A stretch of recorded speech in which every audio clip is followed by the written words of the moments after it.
కి thank you అండి. ఈ సినిమాని ఇంత ఘన విజయం చేయించినందుకు, ఇంకా చేస్తున్నందుకు అందరికీ ప్రేక్షకులందరికీ ధన్యవాదాలండి. ఒక అంటే ఒక మంచి కథని చెప్పడానికి నేను, చరణ్ సారు ఇద్దరం మీ ముందుకొచ్చామండి.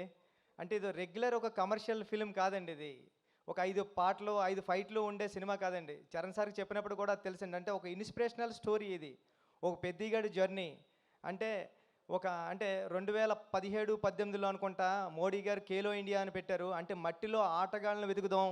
అంటే ఇంటింటికెళ్ళి ఓటక్కు అడుక్కుంటాం కదా! అలాగే ఇంటింటికెళ్ళి ఆట కూడా అడుక్కుందాం. ఆటగాళ్ళని తీసుకొచ్చి దేశానికి పరిచయం చేద్దామని పెట్టారు. దాన్ని ఇన్స్పిరేషన్ కింద కూడా తీసుకున్నాను నేను ఖేలో ఇండియాని ఈ ఫిల్మ్‌కి. మేము చరణ్ సార్ కూడా మేము మాట్లాడుకున్నాం.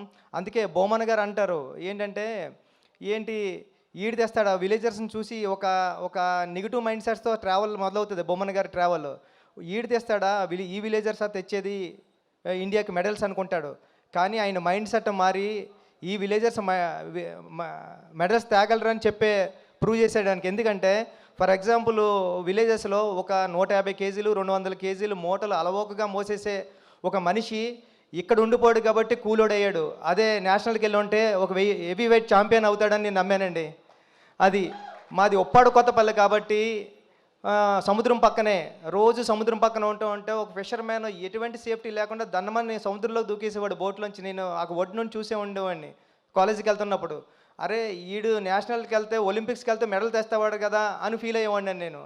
అంటే ఆట అంటే భారతీయ జీవన విధానంలోనే ఆట ఒక భాగం అని చెప్పాలనుకున్నా. అందుకే గురువు క్యారెక్టర్ పెట్టుకున్నానండి. అందుకే హీరో మూట మోసి గిరేస్తే అది కుస్తీ బాంగిడి పొట్టని, వాటర్ మోస్తే ఇంకొకటని, ఇలా ప్రతి ఆటలోని అంటే భారతీయ జీవన విధానంలోనే ఆట ఉందని చెప్పాలనుకుని చాలా ప్రయత్నం చేసామన్నమాట అండి ఈ కథ. అంటే అలవోకగా ఏదో నార్మల్గా చెప్పేద్దాం చెప్పేయచ్చండి, కమర్షియల్ ఫిల్మ్ చేసేయచ్చు. కానీ ఒక స్పోర్ట్స్ జోనర్లో అంటే అంటే ఇంకా చాలా విషయాలు అంటే ఒక మనిషికి ఒక వ్యవస్థకి గుర్తింపు ఎంత ఇంపార్టెంటో చెప్పాలనుకున్నామండి ఈ కథలో. అంటే ఎవరైనా సరే ఒక కుర్రోడు ఏడుస్తూ ఉన్నాడంటే, అప్పుడే పుట్టినాడు క్యారమని ఏడ్చాడంటే, నేను పుట్టానురా నన్ను గుర్తించండిరా అని ఏడుస్తూ ఉంటాడు ఆ సౌండ్. అంటే అలాంటి గుర్తింపు కోసం ఒక మనిషి ఎంత స్ట్రగుల్ చేస్తాడు తన ఊరు కోసం, తన ఊరు గుర్తింపు కోసం. అలాంటి ఒక మంచి మాట చెప్పాలనుకున్న మాట అండి.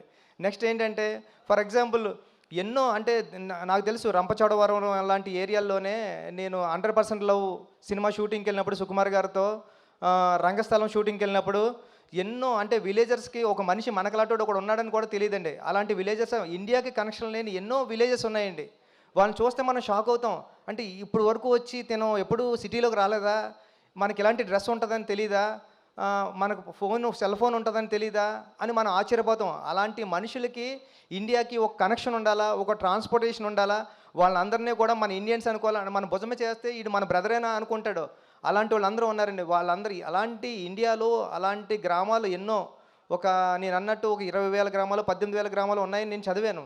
అలాంటి వాళ్ళందరికీ ఒక కనెక్షన్ కావాలా, వాళ్ళందరినీ ఇండియాలో కలపాలని ఒక మంచి మాట చెప్పాలని ప్రయత్నం చేసామాట అండి ఈ సినిమాలోనే. ఇలాంటి ప్రయత్నానికి రామ్ చరణ్ గారు ముందు నిలబడి తీసుకెళ్లారు. చరణ్ సార్ మిమ్మల్ని నేను ఎప్పటికీ మర్చిపోలేను. ఇది ఆషామాషి కథ కాదు. అది నేను ఎలా నమ్మానో మీరు అలా నమ్మారు. దానికి రిజల్ట్ నిన్న ఈ 4 డేస్ నుంచి వస్తున్న అప్లాజ్ అండి.